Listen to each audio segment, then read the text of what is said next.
All right. Hello, everyone. Welcome to Unsafe Space. I think we are live. I'm your host, Carter Laren, and I'm joined, as almost always, by Keri Smith. Keri, say hello. Hi, Carter. Keri and I are both super excited today because we have a chance to talk to someone who I think we've both been following for a while and who has made even bigger name for himself in the past few years. Mike Cernovich. Mike is a leading independent journalist, filmmaker, and author. His documentary on fake news called Hoaxed is currently, I think, the #1 selling independent film on iTunes. Mike's controversial reporting has helped lead to the resignation of congressmen, the arrest of convicted pedophile Jeffrey Epstein. His first book, Guerrilla Mindset, sold over 100,000 copies. He's one of the most lied about people in the public eye, I think. You can follow him on Twitter at Cernovich, or you can go to cernovich.com or hoaxedmovie.com to learn more information. Mike, thank you so much for joining today. Yeah, my pleasure. And we were #2 on Indie. Adam Sandler's film Uncut Gems, which had a budget of $20 million, is still selling a little bit better than Hoaxed, but had a budget of $290,000. But we're like absolutely thrilled, to put it mildly, about how well Hoaxed is doing. Yeah, well, in a week when they play this, maybe that will be true. Right. You'll have unseated him. So close enough. Yeah, the #1 documentary too. Yeah. No, it was pretty wild actually. How I knew it was taken. So a lot of people are going, the Streisand effect helped you, and blah blah blah, and it did, but not really. So when Hoaxed was selling on Amazon, friends of mine were like, "Holy shit, I'm on Amazon and your film is being told for everybody to watch." So we had cracked Amazon's algorithm so much that it was either the #1 or the #2 most recommended film for people to watch. And because it got what happened? Can you tell people about the Amazon ban? Because maybe not everyone knows. Yeah, sure. So Hoaxed, we signed with a real distributor, because I don't know how to do any of this stuff. And going in, I go, "Hey, just so you know, you might have some problems." And they go, "Oh, no way." This is the story of my life. Whenever I work with people, I was like, "Just so you know, X, Y, and Z is going to happen." No, this never happens. We're filmmakers. We have all these other controversial films. And I was like, okay, fine. Sure thing. Sure. So I monitor analytics. The only reason I'm good at the internet is I have really bad ADHD. So I monitor things by the second. And I was like, well, that's interesting. Hoaxed isn't showing up in search results. So then I, posted a link on Twitter. People are like, yeah, it's not showing up on search.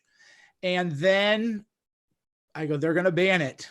Sure enough, it just vanished. So my distributor talked to Amazon and they were like, dude, what are you doing? Amazon told them, well, all we're going to tell you is that it's not a technical error. We're not going to put it back on, and we're not going to tell you anything else. Whoa, so they've basically admitted it. Oh, yeah. No, they admitted it fully. Yeah. And didn't they say they don't have to give you a reason? Yeah, they said we don't have to give you any other reason beyond it's not a technical issue. So remind me again, what was the name of the guy that was in Hoaxed that runs Amazon? Yeah. So we actually think, because there's just a little itty bit in there talking about how Jeff Bezos bought the Washington Post, and then the Washington Post runs propaganda for Bezos and Amazon also has a $600 million contract with the CIA. So, one of the little vignettes, I guess, of Hoaxed is how these prestigious legacy publications are no different than the private blog of a billionaire. And it's a good investment. Bezos puts $500 million in there. He's worth, 100 some billion. It's nothing to him. Yep. And he gets protection. Just like, I'm not sure if this was a hoax or not, but I talked about it before. Carlos Slim had done the same thing with the New York Times years ago. He saved them during the recession. He's not a good person, to put it mildly. Right. He's everything that they call Sheldon Adelson. And the New York Times just, okay, you're good. So that's our point, is these big prestigious outlets are the private hobby blogs of billionaires.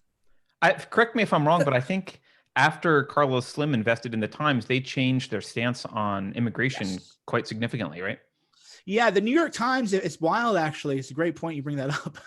If you go read, I'm sorry, I'm laughing because if you read old it's so ridiculous. You have to laugh at it sometimes. Yeah.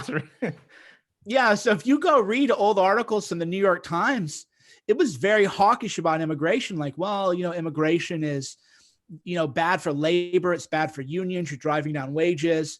It was a big issue. And the left used to be hawkish on immigration.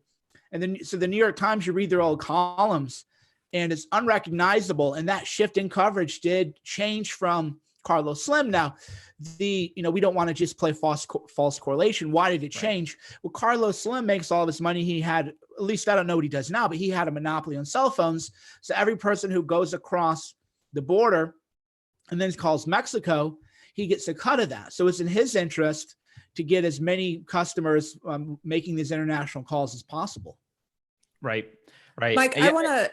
Sorry, go ahead, is it Keri. okay if I back up just a little bit, and because I know there are some people watching who are not familiar with you, and we have a I don't know if you know my background, but I come from the left. I used to be what I most often call an SJW, and I believed a lot of things about you that turned out to be false. And when I started following you and watching your documentaries, and I read Red Girl Mindset, but I still, when I post stuff from you, I still come across people on the left who they know just what they've been told about you. So they'll say like, oh, the Pizzagate guy, or which you addressed in Hoaxed. Could you, when I started watching you, I was like, he's not radical right wing, but I don't even think he's right wing. I don't even know how to characterize you. Do you identify as being on the right or left, or what are your political leanings? Or because some of the stuff go ahead. Yeah, one thing to be direct and then indirect is the indirect answer is that if you're a person, you're like a kaleidoscope, and people sort of tilted a certain way, and then that's who you are, and that's the totality of who you are. There's a line, I think, from Buddhist thought, which is you pick up a handful of sand and you call that all of the universe. There's a common human thought process. So people go, oh, Cernovich is this or Cernovich is that. In a way, I'm 42 and I always feel weird saying this, but I'm always like, what do I even do? Why are people so mad? Like, I don't even get it. I'm like, what do I do? Oh God, you're mad about shitty tweets from 10 years ago, satirizing something else, but you're not mad about James Gunn's tweets, or you're not mad about, everybody in 2011 on Twitter was a moron. And they're like, well, the Pizzagate thing. I was like, oh, so you mean like how I was talking about Jeffrey Epstein? No, you weren't.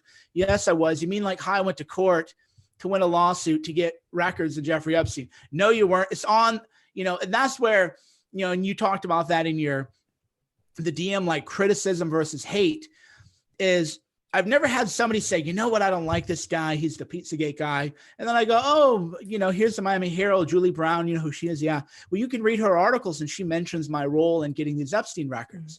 Nobody's ever said, holy shit, I had this guy pegged all wrong. Maybe I'll reassess my view of him. Maybe there's a little more complicated conversation to be had there. It just never happens. And so the hardest thing, and this will happen as your guys' profile grows, is just people believe things about you that aren't true. They write things about you that aren't true. And at first it hurts, but then you see it where they're just, I'll give you an example. There was an article in the New York Times, or a column, whatever you want to call it, where they claimed that my wife was Asian. And it's like, well, no, she's Persian. And the whole article, the theory of the article was white supremacists are attracted to Southeastern Asian people because of white supremacy. No, I'm not kidding you. This is actual real a column that you can find in the New York Times. I'm not joking. There's no exaggeration.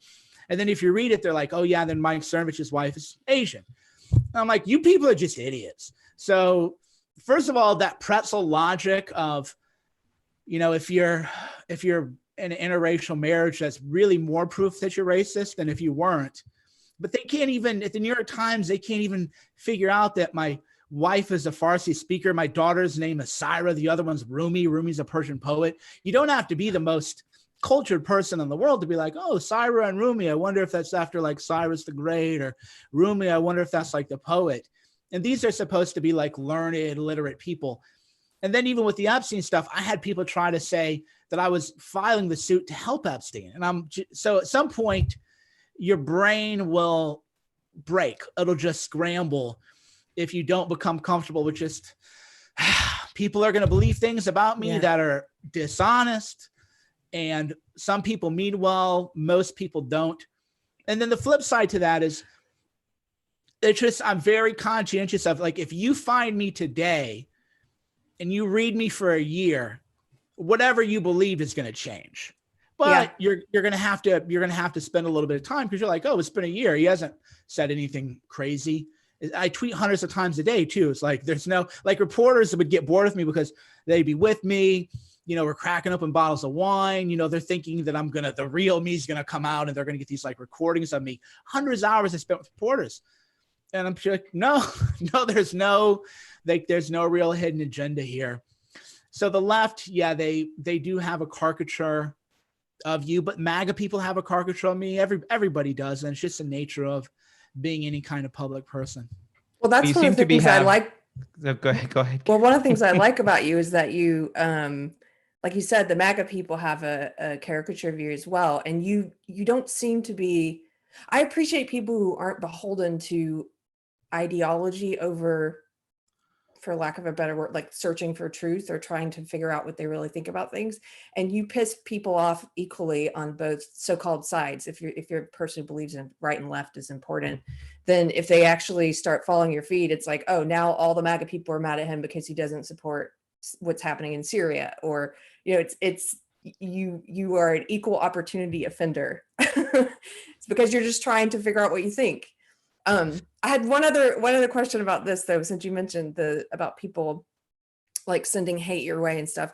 I was wanting to ask your advice on, because you also, I noticed you'll interact with people sometimes. Some of your biggest critics, you'll retweet them, and you'll retweet people who maybe prove that you're wrong about something, or have a study that says the opposite. And how do you discern? I'm at a place where I'm trying to be able to discern between the criticism that's in good faith and the criticism that's in bad faith.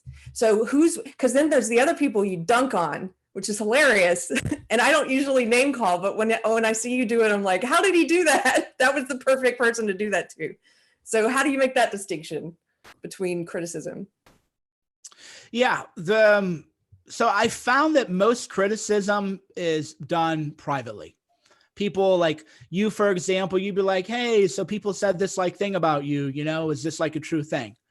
And that usually comes from a good place, a place where you're just trying to understand it. But if you're tweeting out, oh yeah, did you know Cernovich is the worst person in the world because of XYZ, you're not actually trying to, because my DMs are open, you're not actually trying to figure anything out. You're just trying to use me to get views, dunk on me to get views. And because of that, I just, I act accordingly. So like one thing I do is so the reason my insults are so good is because if you go to a basic human level, because it's usually men attacking, it's never women, it's usually men. And every man is insecure about one of three things, right? His job, how much money he has, how does he look, or the attractiveness of his wife or the women that he dates, right? So what I do is I'm just like, I wonder what this guy's insecure about. It's got to be one of those three. and then, so you just zoom into that like one of three category. I bet it's this. Okay, here's where I'm going to go in. So it's that basic human nature where you're finding, or one person put it, Andrew Morantz wrote a lengthy book about me. And before he decided to portray me in a different light to get the podcast views, that he went on a huge podcast speaking tour on my name to the TED Talk because of me. He was like, I think I figured out what you do. And I go, what? He said, well, you always told me to read How to Win Friends and Influence People and how great the book is. And I said, yeah, Andrew, yeah. He said, so when you're going after people, you just do the opposite of what the book says to do, right? And then, because you realize when you read, because I'm from a mindset background before this, you realize like people want to feel significant. People want to feel like they matter. That's why even when people are lashing out at you, that's like a human desire to be seen. That's a human desire to be a consequential person. And everybody, myself included, has that kind of desire. And when you want to win friends and influence people, you just figure, well, how can I help make that guy feel significant? Or how can I make that girl feel significant? Like, what can I do that's going to be, in a way, their love language, right? And so then the converse of that is like, oh, okay, this guy wants, he wants to go like this. He wants to come at me like this. I know how to go after him too. And so then you find ways to make people feel insignificant. That grates on people. Can you talk a little bit about what your role is? Because I know like how you view your role in society. Because I know, in Hoaxed, and Scott Adams has talked about this extensively, the two movies, outlook on life. And as Keri mentioned, each camp tries to label you one thing or another. But you've talked about being like a funhouse mirror. And I think that's not a role that people are used to even existing in the world. So when I first heard you say that, it was in Hoaxed, and I had already been following you and paying attention to what you're doing, but I would never have thought to characterize what you're doing as a funhouse mirror until you said it. And it was like a new category of a person that I hadn't thought about before. Can you talk about what you mean by that and how you fill that role? Yeah, sure. So that bit in Hoaxed was the funhouse mirror. And here's kind of what I mean by that is people say, oh my God, Cernovich, such a bad person, and here's why. And they throw themselves into like a fit, right? Like, oh, they fainting to the couch or whatever. So what I do is, because they really have tried to ruin my life over things that, I should have not said or maybe not joked about. And you're like, yeah, that was kind of an insensitive thing to joke about. And I'm not a professional comedian. So like, to me, that's fair criticism. It's like, are you a comedian? No. Well, then you probably shouldn't go near certain subjects. Fair enough. But then I started finding, I was like, wait, they all have these tweets too. Everybody who was on Twitter that era has tweets worse than mine or, in the same league. So then I was like, fine, So what happened to me is I went on Fox News and I did so well that there literally was an immediate pushback by the left to get me off Fox News. So I was like, they found things that I don't even think I wrote. I was like, okay, well, I'm just going to find your stuff. And I'm going to find your tweets. Okay, you tweeted about pedophilia. Well, you clearly are not joking, because I'm not joking. Because if I say anything, then I mean it sincerely. Okay, then that's what I'm. And then people are like, how dare you? This is weaponized outrage and bad faith. And you're like, wait a minute. How is it bad faith if I do the same thing that you're doing? Well, I mean, it's different. Why is it different? They can never explain that, right? Well, it was just a joke when he said it. Well, how do you know? The James Gunn thing, I think, was because first of all, I don't think most of that stuff was a joke. Ha ha ha. Further research has revealed that I think that he may have been harmed as a kid. So that's why I lay off of him now, because I think he was just probably processing a lot of things, bad emotions, and probably wasn't acting out of them. So that, for me, that's a little bit of a delicate issue. But whatever he said, that was bad. That's as bad as you can go. And the media's all defending him because I found them. Yeah. Bad faith actor Mike Cernovich weaponizes outrage, finds these. I'm like, no. Like, this is literally what you guys did to me. And when I find other people's tweets and I report on them, like I found a BuzzFeed reporter's tweets, pretty bad stuff. So I write about it and they're like, how dare you? And I'm like, well, you've written about my tweets, right? So either tweets matter or they don't. And that's why I make them so angry, is because the traditional conservative thing is, oh my God, I'm being bullied. They're so mean to me, blah, blah, blah. And I was like, well, I'm just going to shine a mirror on you. So if we're allowed to write about tweets, then, and you're going to write about mine and try to use a few jokes to, get me banned from TV or whatever, that's fine then. I'm not going to go cry myself to sleep in the corner. I'm going to go find yours. And it grates on them. And that's where the mirror is, because I'm shining a mirror on them. I'm doing nothing any differently than what they do. How much self-awareness do you think the corporate media actually has? Because, you know, when I see them blame you for Pizzagate, for example, or the shooting related to Pizzagate, right? And they present you as this guy who's extremely dangerous because he talks about something that might be a conspiracy theory and may or may not be true, and you know, goes too close to the edge there, and that's very dangerous and people could die.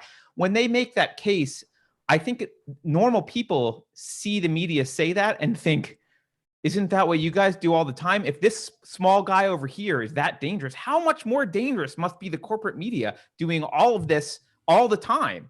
Do they have any self-awareness, do you think, at all? No, I mean, having talked with hundreds of reporters, they, you know, because to talk about the two movies that Scott Adams mentions as in Hoaxed, they really are watching their movie. Very few people can go back and forth between movies and say, oh, okay, here's the Trump movie. Trump, oh yeah, Trump is great. MAGA, oh, he's dunking on this guy. And then the other movie on the left, oh my God, he's the most terrible person in the world. And then when you kind of flip through both movies, you're just like, God, this was kind of a dumb thing he did today, but he's not actually waging war on the press. This is really dumb. Most people can't, I would say maybe 90% can't even do that. And that includes most reporters. They're like a couple who are like, oh yeah, we know that was like that thing we did on you. We knew that was bullshit, you know, but we just did it because it would have got views and we don't like you and whatever. At least that's honest, I guess. Yeah. Cause I've talked to them sincerely. I was like, explain to me how, cause I've said this before. I was like, look, how is me writing about James Gunn's tweets any different than when you write about mine? Well, he was joking. How do you know? Have you interviewed him? No, I've tried to. They want to answer my interviews. I'm like, but I'll answer them. He's hiding from you. So if you were a logical person, you would be like, well, maybe Cernovich is a liar or whatever, but you would be like, well, James Gunn has dodged interviews. So what is he hiding? He deleted his whole blog, you know, like that whole cover up. Like if you were there, you just saw in real time, like things just vanish. Nobody's like, oh yeah, what about this blog post?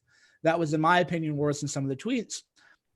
And so no, they don't have that kind of awareness. I think one of the most revealing parts about that and about, you know, your role as what you said, like a funhouse mirror, was in Hoaxed when you showed the excerpt from 60 Minutes and they asked you about, you know, having a doctor who hadn't actually diagnosed or hadn't actually been in a room with Hillary Clinton saying that she was ill. But that's what they do to Trump all the time. And it's almost like like Carter's saying that I was blown away by the lack of self-awareness, because you asked him, he said, no, she had pneumonia. And you're like, how do you know that? Because that's what the campaign told us. Right. Why do you believe the campaign? That was like, that was very revealing about the lack of self-awareness, I think. Do you think in that moment he realized? No, he didn't, because that's how deeply embroidered or deeply embedded in the system they are. And in fairness, I deal this with Trump supporters too all the time. One time I lost 11,000 followers with this tweet. This was a year and a half ago, maybe. I was like, aren't you people just tired of making excuses for Trump? You know, ratio. But it's true. Oh, Trump, the swamp, he can't hire people that like him because of the swamp this. And just like, he's 72 years old, he's a billionaire. You know, my kid is 3.5. When my kid acts out, I'm like, well, it's my kid. What are you gonna do? You gotta, you know, figure out a pathway. So when I said, aren't you tired of making excuses for Trump? You'd think the answer would be, well, yeah, actually, kind of, we are. We want to get outcomes. No. The answer is, you don't know what he's going through. You're a fake patriot. You're a grifter. You're this. So that lack of self-awareness that the media has is the same that just anybody who's partisan has. So there's nothing special. Yeah. I mean, one of the other things that really struck me about that clip, even in Hoaxed, was the laziness that the mainstream media just seems to embody in a way that I don't think regular people understand just how lazy reporters are. There's just literally no, I mean, Pizzagate was an example. There's been zero follow-up for any of the stuff that's kind of hokey in those WikiLeaks emails, nothing. And when you confronted him about, like, well, why would you believe the Hillary campaign? Is reporting that lazy, and has it always been? I mean, I know in your in your documentary, you've got an expert talking about the past and how the history of media. I think it's Jim Kuiper's. But in the last 5 to 7 years, it seems to have gotten a lot worse, and he doesn't really talk about that too much. Has media always been this lazy, or like what happened? That's a good question. So I probably, even though we put him in there and he offered that perspective, I think it's probably always been this bad. And here's sort of why. The reason I'm look really great at what I do is because I stay in my lane. And I don't venture out. So even with the coronavirus stuff, I'm not going into like deep mathematical modeling or something like that. But you'll be a reporter, or at least you'll see on Twitter, somebody will be like, oh, Saudi Arabia and Qatar are having this problem. And now they have an opinion 5 minutes later. And then I'll back search their old tweets, right? I'm like, you've never mentioned Qatar in your entire life. There's no evidence you've ever been to the Middle East. There's no evidence you've read a book about the Middle East. But you now know about the very intricate, delicate, tribalistic relationships and the 15 different forms of Islam permeating through 2 different oil-rich Gulf nation states. Get out of here, right? So they'll just hot take, oh yeah, the Saudis are the bad, or the Qataris are bad, or Qatar has a military base, therefore they're good. And you can't know everything, but they feel like it's like they never graduate undergrad. You're an undergrad, and like when I was an undergrad, I had opinion on everything, right? Oh yeah, free will. Why? Well, because I feel like Now people are like, well, it's free will. I'm like, yeah, I think it is. If they want to argue with me, I was like, I'm not going to argue with you. I've read the books. I've read Dinette. I've read all the stuff. Okay, cool. I don't feel like if somebody's like, well, I don't think free will exists, debate me. I'm like, no, not. And I'm that way about like a lot of issues. Is whatever the hot issue of the day is, I don't feel like I have to jump in and have an opinion. Or if I do, I try to have an informed opinion. So a lot of it is not even bad. Like take, for example, Saudis versus Qataris. This broke down like, I don't know, 5 years ago, 3 years ago, whatever. The right take is probably, I don't think either of them are the good guys or the bad guys. It's complicated. What are they really beefing about? Same thing with the war in Yemen. Oh, the Saudis are killing the refugees. And like, well, yeah, but the Iranians are using them to fire rockets at the Saudis too. And there's like a proxy terror war there. And it's pretty complicated. So the right answer is a pretty complicated situation, but you can't say that. You have to be like the Saudis are slaughtering rebels. Or if you're MAGA, you have to be the Iranians are at it again. You just can't trust them. We need regime change in Syria and Iran because of this. And if you're just kind of in the middle, you're looking at these people like you're all just absurd.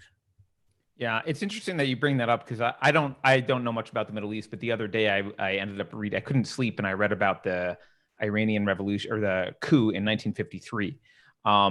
And I had only known really about the revolution in the late 70s, in 79. And again, it was this kind of like, oh, yes, this is a very clear picture of Iran. And then I read about what happened, a few decades before. And it's like, oh, it's not so clear anymore, really, who the bad guys and good guys are. And the US and the UK aren't completely innocent.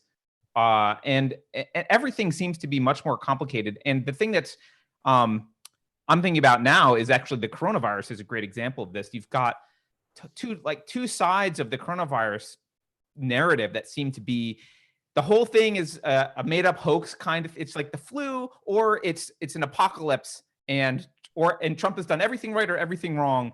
And it's one of these complicated things where the truth is the nuance in between all of that, likely.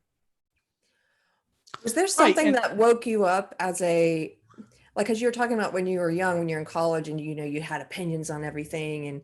And I definitely, way beyond college, I was an SJW for 20 years. So I had opinions that were not my own for a very long time.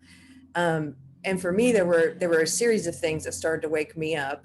One was seeing some of the footage of Trump supporters being attacked on YouTube, which I had never seen before. And some of that was in your film.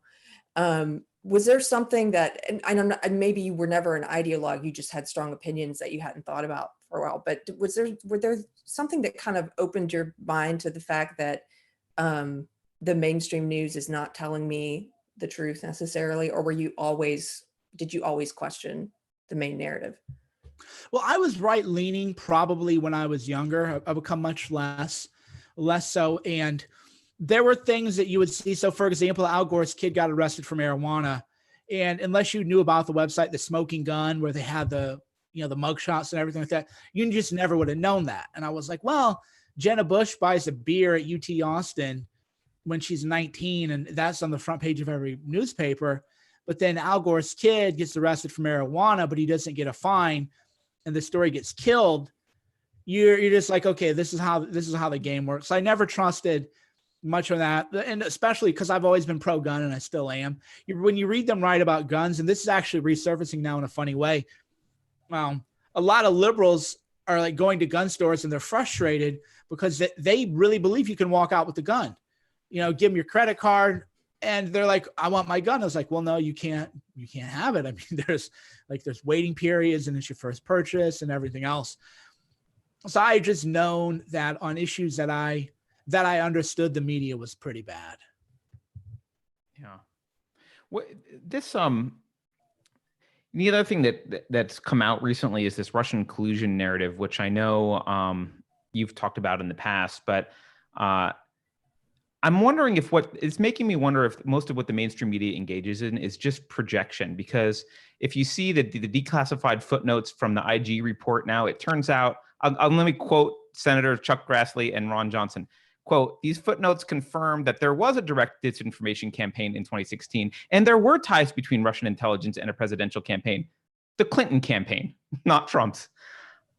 It seems like time and time again, almost everything they do is projection.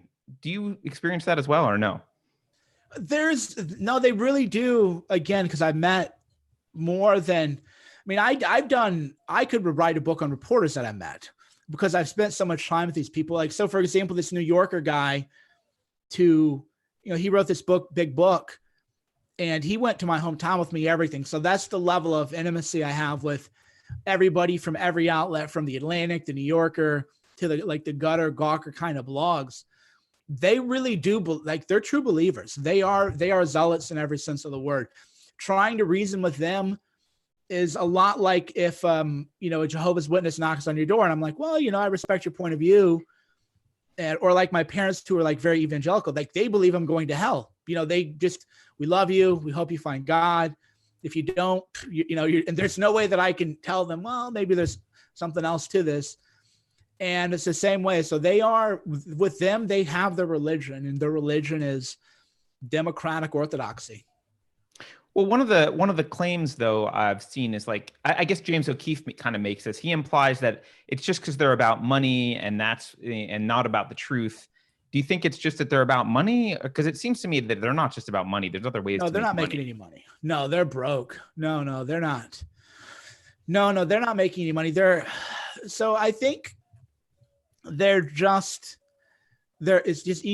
ideologues, and they all grew up Woodward and Bernstein, so they want to take it down a president, and then that just trickles down to, well, I can't make a president resign, but maybe I can destroy Mike Cernovich's life, not thinking I got 2 daughters, I got a wife, maybe, which works both ways. Is if you're a sympathetic person or a decent person, you'd be like, well, maybe this is kind of a shitty thing to try to do.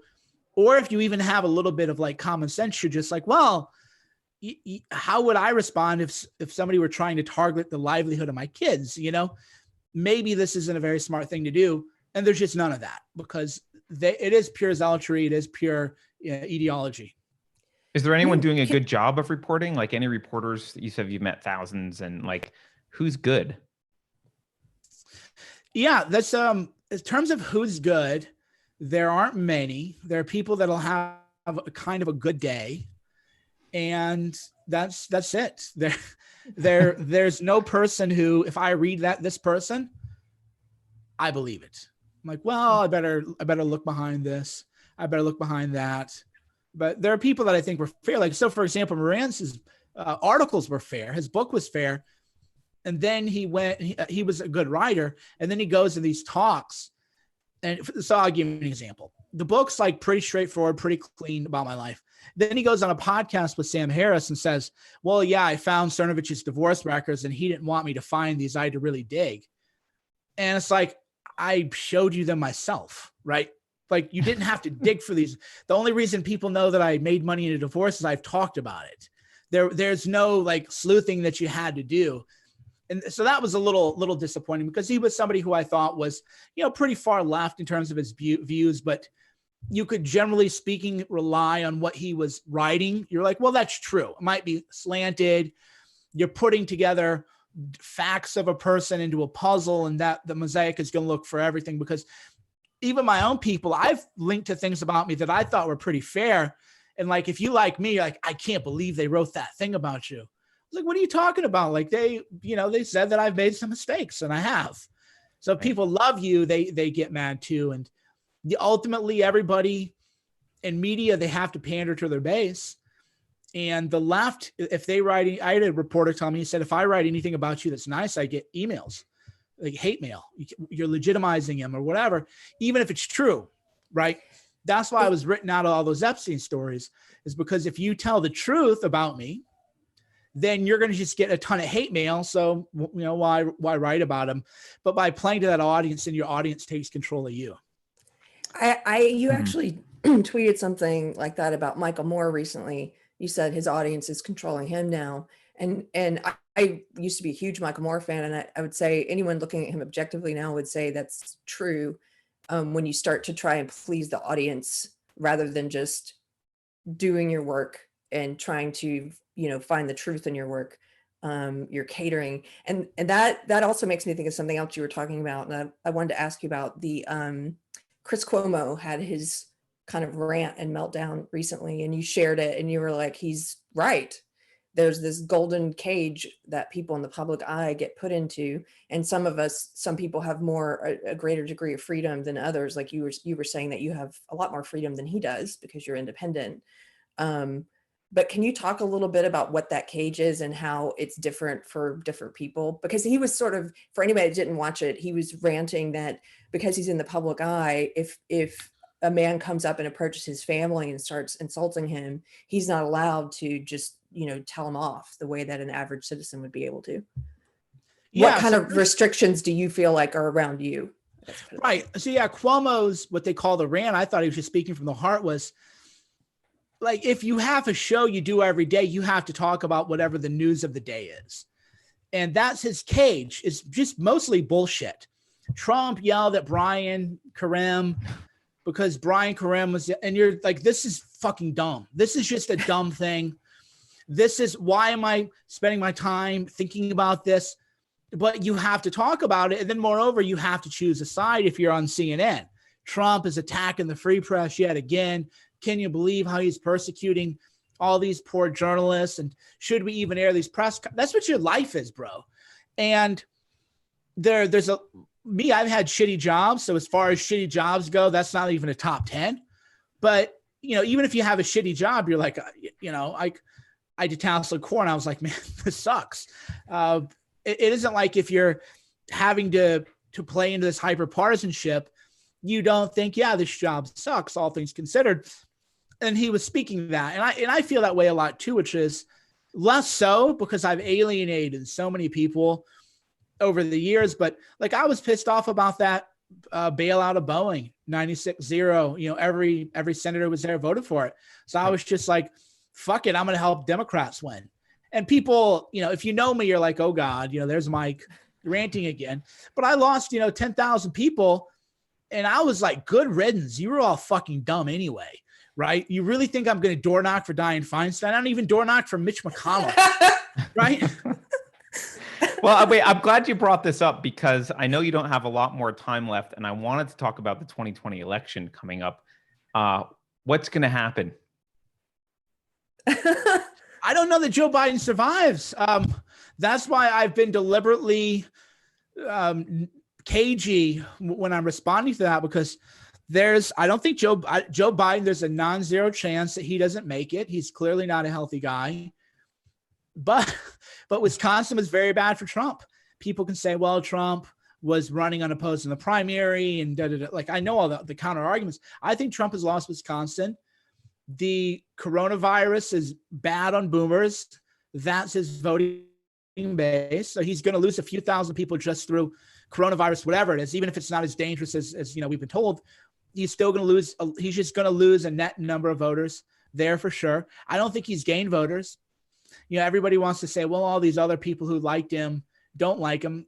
A few, but we're talking a few people who are kind of like never Trumpers anyway. So what happens is you're like, oh yeah, this guy hated Trump, Eric Erickson, but now he's pro-Trump. And I was like, well, yeah, but I was around in 15 and 16 and Eric Erickson went all in to stop Trump and couldn't. So how much clout does he really carry? Same thing with Glenn Beck. Glenn Beck did this infamous skit where he put cracked Cheetos in a bowl and put it on his face and said, I'm the Cheeto man, Donald Trump. And all Glenn did was lost his audience. So it doesn't like, oh, Glenn Beck is pro-Trump now. Whoop-de-doo. What is that, 100 votes maybe that he could flip? National Review, Dana Loesch, they were all anti-Trump. So I think it's bad. I think it's a bad map for Trump. But the flip side is Democrats have chosen to run a very feeble and unfit Joe Biden. That's my way of saying, I don't know. But if Joe Biden physically survives three debates and physically makes it to the poll, I think it's a good chance that Trump loses. Wow. What about the walkaway movement? You hear a lot of people say like, oh, I used to be a Democrat, or I mean, Keri's actually in this camp, right? She was a social justice warrior. And now, I don't know, are you going to vote for Trump, Keri? Well, see, so I finally decided a month or so ago, I'm going to vote for him unless there's some unknown third party person who enters who I really like. And then because I believe in voting my conscience, I would choose that person, but I can't imagine who that would be. So I'm probably going to vote for Trump. And I'm a person who cried the night he was elected and was calling him a demagogue. And so my perception is probably skewed because I've since met a lot of other walkaway people. And so I know a lot of people who didn't vote for him, who hated him and have really swung towards, some of them even became Republicans. Yeah, it's a good question. What do you think of that movement? Do you think it's a lot of people, or? I think it feels like a lot because it's prominent people who are in the media. That was why, like take the Never Trump phenomenon, for example. A lot of people thought the Never Trump phenomenon was millions of people. And that is, in a way, segues into Hoaxed. Is you think that because CNN has a panel, I'm a lifelong Republican, now I hate Trump. National Review, we all hate Trump. The Blaze, we hate Trump. Washington Post, conservative columnists, we hate Trump. So if you're reading the media, you're like, oh, wow, there must be like millions of people who just aren't going to vote for Trump. This is a really big movement. Then you find out maybe it's like 300,000. I mean, remember that guy, Joe Walsh, tried to run against Trump in Iowa, and he was laughed in the room. So I think that the bias on right now with the walkaway people is, you have a lot of charming, charismatic people. There's a lot of promotion of the walkaway movement from the Trump campaign, Turning Point's promoting it. There's a lot of, because you want to get these people front facing, right? And say, look, there's all these people. So if you're in that media world, you're like, I'm going to generalize that into like millions of voters. So, but then you watch for example, the Democrat election results. Who saw Joe Biden was going to be the nominee, right? Scott Adams thought it was Kamala Harris. I thought it would probably be Warren. If I didn't choose, but if you'd have made me bet, I would have bet it'd be Elizabeth Warren. I felt like we're in time for like a calm, sober woman who's good on economic issues. I didn't think the Pocahontas stuff would stick that much. And it's Joe Biden. So, I think, we're all sort of, our biases are always going to be what they be. Yeah. So I thought it would have been, when people go, who's going to win the Democrat primary? I go, well, the media wants Kamala Harris, but I think it's going to be Warren. No, it's Joe Biden. Right. He destroys Bloomberg, who spent $1 billion. He beat Bernie. He just crushes everyone. So I'm thinking here, okay, whatever I'm watching, whatever tea leaves, I'm tossing on the table to kind of read, I need to find better tea leaves. Mm. Yep. Yeah. Hey, before you go, I want to ask, so I'm really impressed with the way that you've just kind of decide you're going to do something new and then you go do it. We talked about, you were mostly in mindset world. You did the book Guerrilla Mindset, and then you got into independent journalism, and then you did this documentary film Hoaxed, which is one of the best films I've seen in the past few years. What is there anything you haven't done yet that you're interested in doing? Oh, yes. I want to, that's a great question. So I want to do a very deep novel. I don't think I'm ready for one of those yet. So to pay the bills, I got to get another mindset book out, Audacity, How to Go From Nobody to Somebody, which is essentially a guidebook on, how you can do everything. And I didn't feel that I could authentically release that book until I'd done it all. And I'm like, okay, I think it's fair to say that there aren't a lot of people who have done what I've done. And then once I have that out, my last kind of work is I want to do like a really rich spiritual legacy novel.